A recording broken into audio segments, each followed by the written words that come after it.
ধেমাজিৰ জীয়াঢল বনাঞ্চলত ভয়ংকৰ অগ্নিকাণ্ড জ্বলি ভস্মীভূত হ'ল নতুনকৈ বৃক্ষৰোপণ কৰি বনাঞ্চলৰ ৰূপ দিব খোজা প্ৰায় 200 হেক্টৰ মাটিৰ গছ-গছনি আৰু খেৰণী কৰুণভাৱে জ্বলি ছাই হৈ গ'ল বিভিন্ন চৰাই চিৰিকটি জীয়াঢলত কেইবাখনো আঁচনিৰ দ্বাৰা বৃক্ষৰোপণ কৰি থকা হৈছিল জুইৰ প্ৰকোপ কমিছে যদিও উত্তেজনা হাম কটা নাই জীয়াঢল বনাঞ্চলৰ দাঁতি কাষৰীয়া অঞ্চলৰ লোকসকলৰ মাজত ক'ৰ পৰা কেনেকৈ জুইৰ সূত্ৰপাত হ'ল সেয়া এতিয়াও নিশ্চিত হোৱা নাই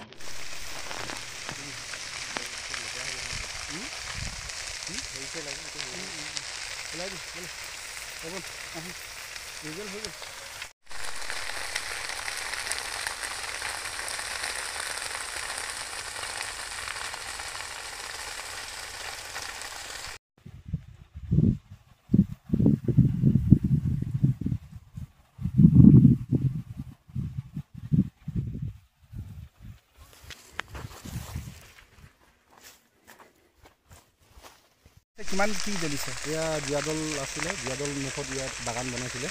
এই বাগানত কোনে জ্বলাইছে নাজানো কিন্তু আমি এতিয়া আহি পাইছোঁহে লোকে কোৱাত আমি আহি পাইছোঁ এনেই কি গছ আছিলে ইয়াত আছিলে আপোনাৰ শিমলু আছিলে আৰু তাৰপিছত খৈৰা গছ আছিলে আৰু এই কি বুলি কয় এনেকুৱা বহুত গছ আছিলে আৰু এই কিমানমান মাটি বনাঞ্চল জ্বলিলে এতিয়া কিমানমান জ্বলিছে এইটো অনুমান কৰিবলৈ টানেই হৈছে তথাপিতো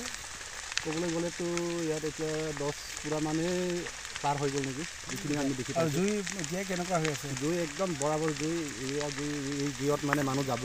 সম্ভৱতা নাই মানে আৰু ইয়াত চৰাই চিৰিকটি কি কি চৰাই চিৰিকটি আছিলে চৰাই চিৰিকটি ইয়াত দেখা মতে বহুত ডাঙৰ ডাঙৰ চৰাই চিৰিকটি আছিলে নামবিলাক হাঁহ বন হাঁহ শেৱালি হাঁহ এনেকুৱা ধেৰ হাঁহ আছিলে সেইবিলাকৰ কি অৱস্থা সেইবিলাক এতিয়া কি অৱস্থা হৈছে এয়া আমি এতিয়ালৈকে দেখি পোৱা নাই বাৰু হাঁহখিনি